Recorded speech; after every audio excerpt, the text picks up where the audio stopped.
You're listening to Canned Peaches from KBIA. I'm Nina Mukerjee Furstenau. We're trekking through farms, forests, and faraway kitchens, exploring 5 ingredients. Come with us to discover how communities locally and globally are intertwined through food. We made another type of Rice Krispie, but what if they called it Waterfall Krispies? Oh yeah. What if we added extra sugar to it? Like that should be Waterfall Krispies. That should be like Sugar Fall Krispies. Yeah. You jump a bag of sugar in. Yeah! That would be delicious. Those kids are part of Camp Fire Heartland in Kansas City. It's an organization that supports youth and helped invent Rice Krispie treats. I got to make some with them, and for many of the kids, it was the first time they tried the classic dessert. The story of rice is a story of transformation. Rice can start out in the fields and street foods in the India of my memories and end up as a breakfast cereal, and eventually as Rice Krispie treats, creating a place for themselves in our collective childhood memories. Producer Yasha Mikowachuk is joining us in the studio. They reported on this episode. Hey Nina, rice has been around for millennia. There are so many directions we could go with this, and we've been all over the state looking at rice in its different stages, but I'm curious, what made you want to look into Rice Krispies? I was obsessed with them in grade school. Growing up visiting India, our family's home was surrounded by rice fields. I was so fascinated by how rice got from those fields to crackling in my cereal bowl in Missouri. Mm-hmm. And Rice Krispie treats are just an extension of that and our culture. I really just wanted to connect the dots on the transformational aspect of it all. What did you really remember when you were eating Rice Krispie treats in grade school?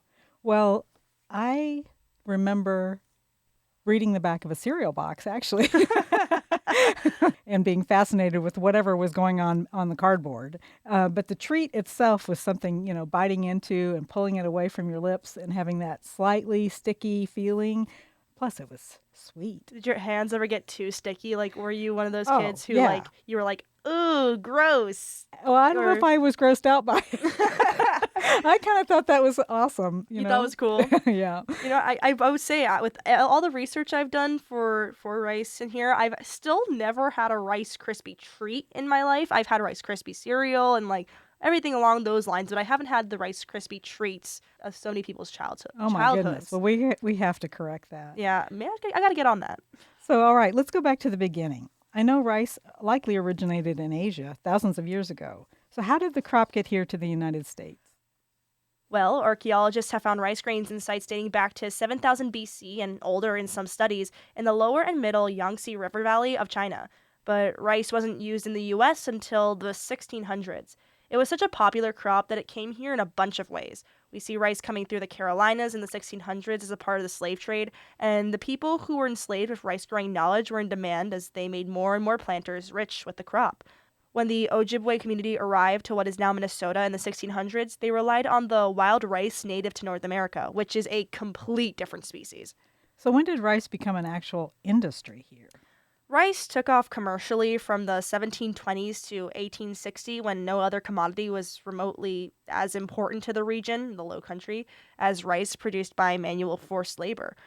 Favorite foods emerged from the scraps of the process, like grits. Before they were made from corn, grits were originally made from the tiny bits of rice that were byproduct of rice processing. Then, in the late 19th and early 20th century, when rice mills and dryers became much larger, rice continued on its rise in diets. Arkansas and Missouri are some of the largest producers in the country because they're in the Mississippi River floodplain. All right, but didn't rice cereal become a thing before that? Yes. An early version of granola designed to be soaked in milk was made in 1863, and then cereals like cornflakes, puffed wheat, and rice cereal started showing up in the early 1900s. But before we get to Rice Krispies, we have to talk about the food shot from guns. What was that? Botanist Alexander P. Anderson invented puffed cereal in 1901. At the time, he was working at the New York Botanical Garden. He was trying to figure out how much moisture was in a piece of starch by heating it up in a sealed glass tube, and then he started experimenting with grains. So wait, how does that work? So A puffing gun is really any sealed container. It has to be heated up and continually rotate with the grain inside. This allows the pressure to build. When you then release that pressure, the water within the grain is heated. That heated water turns to steam, and that steam is released and expands the grain into a puff. The technology is like popcorn, but most grains aren't strong enough to stay intact after being puffed. But in complete honesty, people weren't all that excited about any of it, puffed anything, until Alexander Anderson demonstrated his puffing gun at the 1904 World's Fair in St. Louis. It caught the eye of the Quaker Oats Corporation, and they started marketing as food shot from guns. But they're not actually shot from a gun, right? What does it even look like? Unfortunately, rice is not used as ammo, and there is no super cool rice shooting pistol. There is a puffing machine, though, at the Museum of Food and Drink in Brooklyn. The museum gave the public a demonstration in 2013 at New York City's Summer Streets Festival. 5, 4, 3, 2, 1.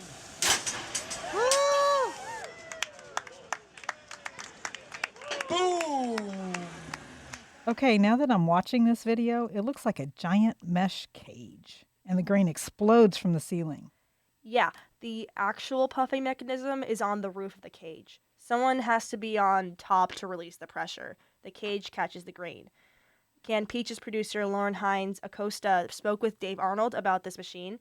He's the founder of the Museum of Food and Drink. Let's listen to another conversation.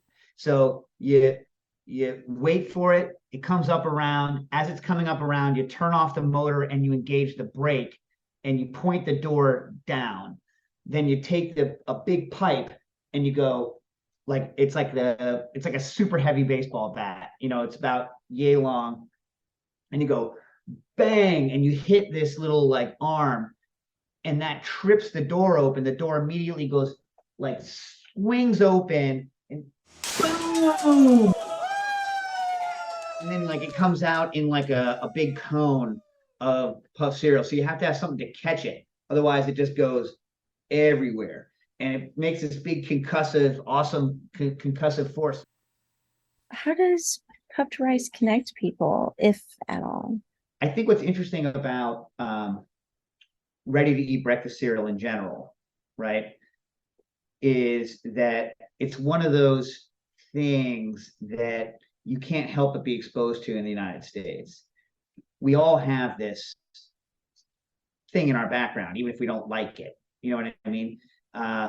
Some of us, what we remember about it is our parents wouldn't let us have the sugary breakfast cereals, or they would let us have it. You know what I mean? So there's this thing that we kind of all share, and it came to prominence as part of a health fad, and then became one of the early food advertising behemoths that was advertised towards kids. So it's just got a bunch of layers of meaning for us here in America. Yeah, it seems breakfast cereal is a big part of childhood here in the United States. It was a happy routine for me, that's for sure. Do you have any memorable breakfast cereals, or was Rice Krispies one of your breakfast cereals? I think it might have been from time to time. My mother never got us sugared cereals, that was a good compromise for her. It was still fun food for kids, because of the whole crackle. Snap crackle. Mm-hmm. I know for me personally, as I mentioned before, I never had Rice Krispie treats. I can only imagine having that crackle and pop within your teeth. It's like the Pop Rocks candy, but you got rice. Well, that's a good comparison. I would say the difference is the Pop Rocks more sizzle and the rice doesn't. It sounds like to me your Rice Krispies. I try. Listen, I try to be a connoisseur of sorts. But one thing to keep in mind is that puffed rice and crispy rice are very different. Puffed rice is just the grain itself, puffed. It's very plain and styrofoamy. When I was a kid, and still now, my parents will send me packages of this puffed rice. It was like a snack back. They're from Poland, and I'm Polish, so we had this snack, and it would just kind of not necessarily crunch, but kind of just deflate in between your teeth, and it's a lot more. I think styrofoamy is a good word for it. I think, while crispy rice is a rice-based dough that is baked and puffed. That's where you really get that that crackle, that big crunch that everyone really remembers from eating the Rice Krispie treats. So you're not actually eating individual grains of rice when you eat the crispy rice cereal. But yeah, Kellogg's came out with Rice Krispies in 1928. That's 24 years after Alexander's demonstration at the St. Louis World's Fair. I really wanted to see how crispy rice is made. So we went to Glister Mary Lee, which is a food manufacturer in McBride, Missouri, and they make affordable, store-brand products from pie crust to crispy rice cereal. President Tom Welge and Assistant Plant Superintendent Danny Bonert gave us a tour. It was so hot and very loud, but you were having the best time. 6 hours. It takes a grain of rice to get through this process. It's dry. You can really feel the difference. Really dry. Very warm. And also just a little, well, it's crisp. It's crisp. It's crisp. I love it. Thank you. Can I taste it? Yep. Okay. Pretty crunchy.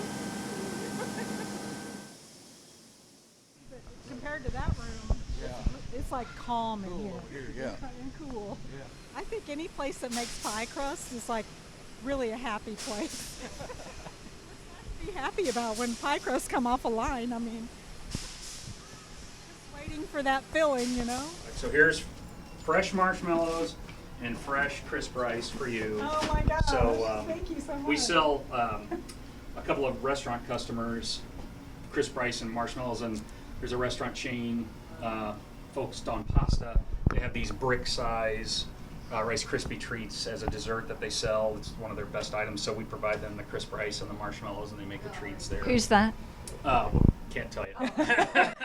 So I'm just sad that I don't get to make them with you. Oh, and you. well, I've never made them, and I bet Danny hasn't either. Oh, so. Danny! After all this time, 30 years in this plant, you've never made a For the Rice record, Krispie Danny. treat. He gets judged on a lot of things, but his that's not one of them, probably. I think we do feel good about the stuff that we do here because we're providing lower cost alternatives to consumers and still have a high quality. I think we became aware how important our business was during the pandemic, and because these were the kind of staples that people were relying on to fill their pantries when they weren't going out to restaurants or other food service channels. We sold a lot of cereal, a lot of mac and cheese, pancake mix, comfort foods when we all needed comfort. Touring the factory was so much fun, and it was amazing seeing your reactions, Nina. Like, I thought we could take a moment right now to listen to our conversation when we were leaving the plant. I loved watching you.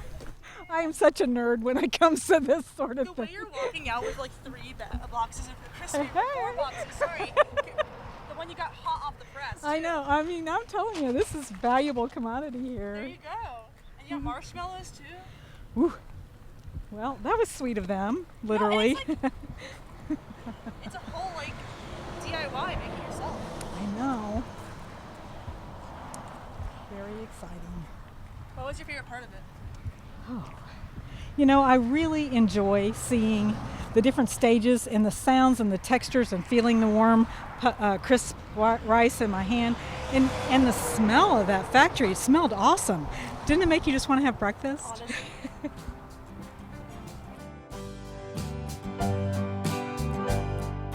You're listening to Canned Peaches, and we're excited to introduce you to our sponsor, Greenleaf Solar, the local solar installation company.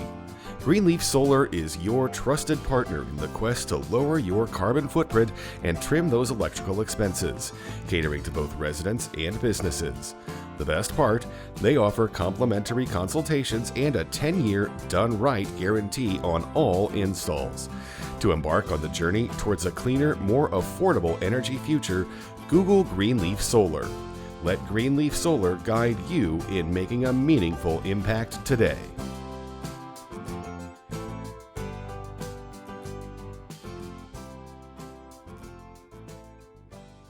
When we had that second handful of rice, I got pulled all the way back to my sleepaway camp where we used to have these little plastic tubs of cereal. There was like Honey Graham toasters and Fruity Loops, like the off-brand stuff. And then specifically, there was one that was literally just Rice Krispies. And I just got major flashbacks to it. What's funny is I don't even eat Rice Krispie cereal all that often, but it still has this tactile memory. I think of a lot of people that I know would have that same tactile memory. They've had Rice Krispies cereal or crispy rice cereal sometime in their life, and maybe in childhood. It takes you right there. Yeah, exactly. And Rice Krispies and Rice Krispie treats seem to be sort of a traditional recipe, and many people have their own spin on it. Scotcheroos are a Midwestern chocolatey version, others add sprinkles, but the basic recipe of Rice Krispie treats includes butter, rice cereal, and marshmallows. But it's actually based off an older recipe that uses puffed wheat and molasses. That's interesting. I wanted to learn more about the history of crispy rice treats, so we sent producer Lauren Hines Acosta to talk with Suzanne Corbett. She's a food historian based in St. Louis. It's all about tradition again. It connects generations, particularly if it's an older recipe like Rice Krispies. It's something we all can remember having for the first time, perhaps. Whenever you have a recipe like a Rice Krispie, it's something that food in general should make you smile, feel good, feel satisfied, and it's those experiences shared. And I think that's what a recipe like a Rice Krispie does. It's a recipe and a food that bridges generations of shared experiences that you can enjoy in the now. And that's what makes food history fabulous. Yeah. What do you remember the first time you had a Rice Krispie treat?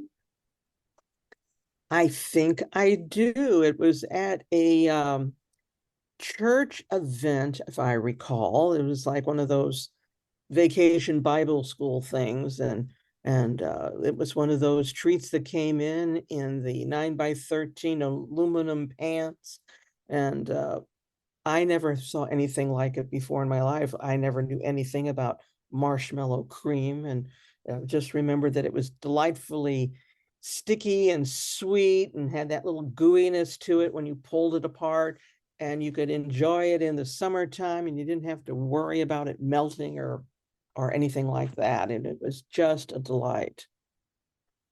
Oh, yes. Oh my gosh. I think I remember like the first time I had some, I think it was either my mom or my grandma made it, but it was like, yeah, it was like the Rice Krispie cereal. And then it was like the marshmallow. And then she did something with like melted butter on top of it that just made it like super good. And I feel like I've never been able to like match that again. Well, that's because you're missing a key ingredient, which is what I call grandma juice or mom's juice. It's through teaching cooking as I have through the years, I've discovered you can take a single recipe and give it to 5 people and you'll get 5 different things just because of the technique and touch and the tools you use to make it. It's all going to have its own little special twist to it. It'll be similar, almost identical, almost. Wow. No, it's so true. That's so it. Oh my gosh. It seems like I keep finding as I do these episodes, looking into this food, it's really just people kind of rediscovering what's on their plates and reconnecting to that food and the history that comes with it. So to hear that is really just fascinating, I guess. Well, you can follow what's on your plate, rice or whatever you have on your plate, and find a link to a people, to a tradition that connects you to the past that you can then use to help build a future on. And with food, that's particularly true because with rice or wheat or any crop that you have, the idea is to just not use that particular crop to feed yourself, but also to preserve it for the future, for enjoyment for other generations, along with the traditions tied to that item. And rice has a myriad of traditions that you can embrace.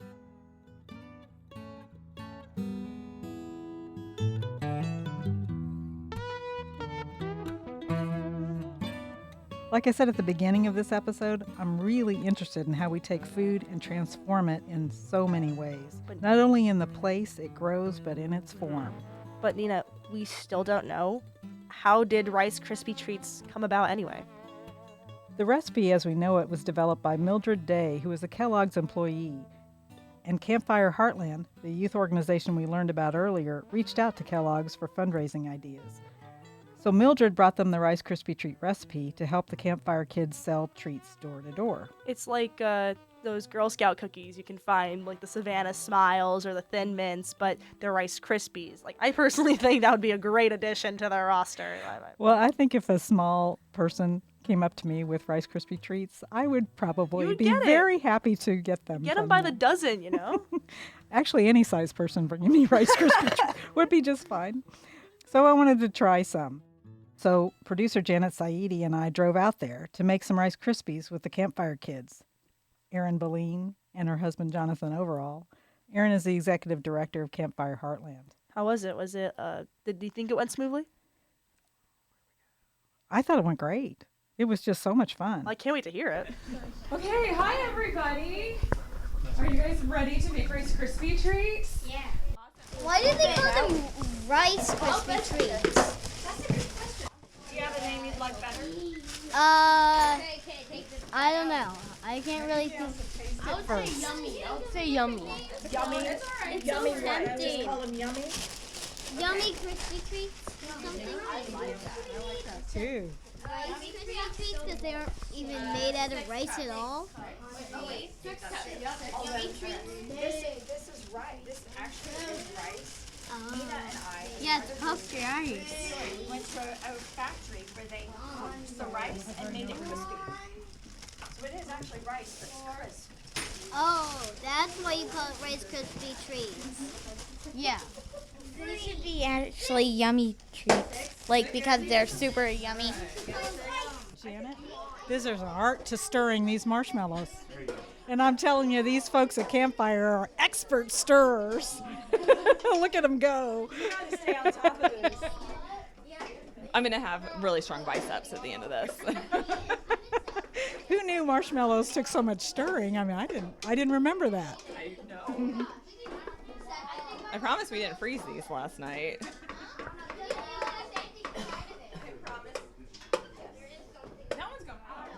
Hey, why don't actual Rice Krispie treats have a sign that says campfire on it?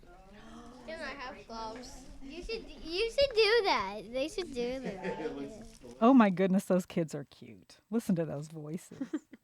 After we finished making Rice Krispie treats, I got to talk more with Erin. She told me she has worked with farm workers and has done a lot with food equity. That's partly what led her to Camp Fire. That's really something. I think it's just an essential piece of there's equity to it.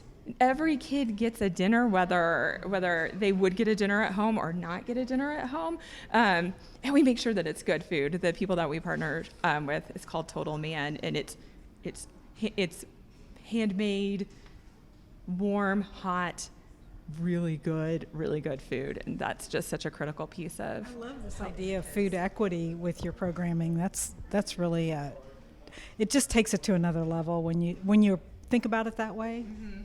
Yeah. But it does that even without even programming around it. That's what food does, right? It does. It creates an equal playing field. And, when you're hungry, you're grumpy. And so just making sure that, and it's more than just food. It's more than just eating. It's more than a full tummy. It is being there with your friend or, when we're providing the food, if, you want that bun because I'll give you my chocolate milk. All of a sudden there's these interactions that happen with kids. Around food. Negotiation skills are learned at the table.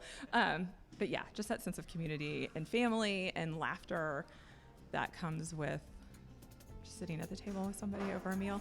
Was it fun to have them here listening to all your stories about Camp Fire and Rice Krispie treats? Yes. Yes. All right, I'm going to count to 3 and we're going to say thank you. Ready? 1, 2, 3. Thank you. Thank you guys. It's really been fun.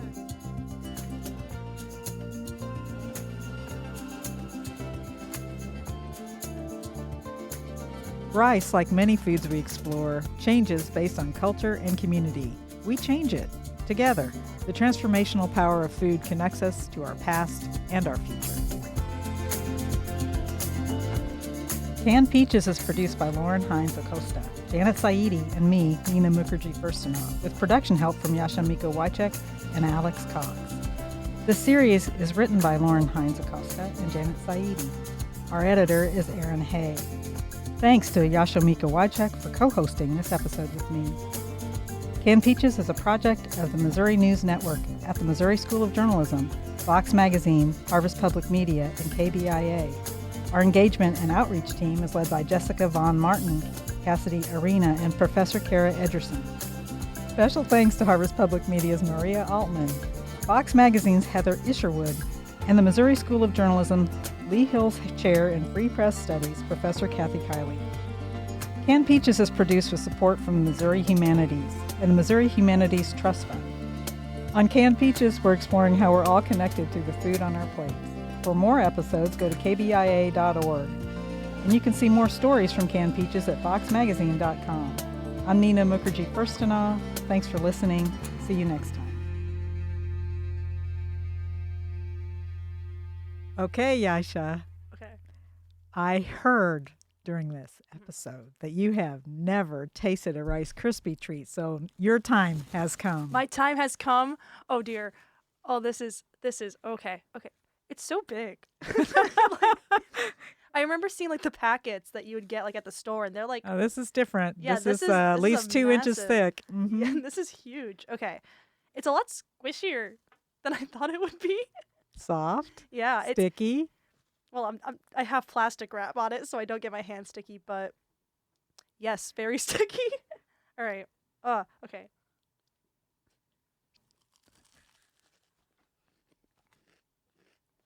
Oh my god. First taste, everyone. I see why it's popular. It's so much sweeter than I thought it would be. And it kind of just tastes like vanilla frosting, which is really nice. We just couldn't let it stand that you had never tasted a Rice Krispie treat. Oh, this is free breakfast now too. Uh-huh. Like this is the crunch. I hear the crunch of the Rice Krispie. And then the way the flavor of the marshmallow kind of comes through. I've been converted. I get it. I understand. It is really gooey too. That's gooey. super fun. Oh, I would have had a blast with this as a kid. It's what I would call fun food, right? Fun, absolutely It's fun crunchy, a little sweet, a little sticky. It I know. doesn't melt in the heat. I think that would be like the biggest plus of it, the fact that it doesn't melt. Because when you have ice cream and it gets all over your hands, Mhm. it just kind of it's still like gooey, but it'll just go into your mouth and you just get to have the crunch and the marshmallow sits there. You see, now you know the origin story here. We've got the first taste, and that's always it's why we always are interested in food, right? It's because we Exactly. like to eat it. No, I can't wait. I now want to try the scotcheroos that are that people also know with the chocolate on it. Oh man. And stuff like that. Imagine the flavor combinations you can make with this. This is just the baseline. Oh, that's the baseline. Just the baseline. We heard from some sources who added their fathers used to add strawberry preserve. That would be so good in this. There's some variations coming up here. Mhm. Oh yeah, that would be delicious. Right now, you're having the classic.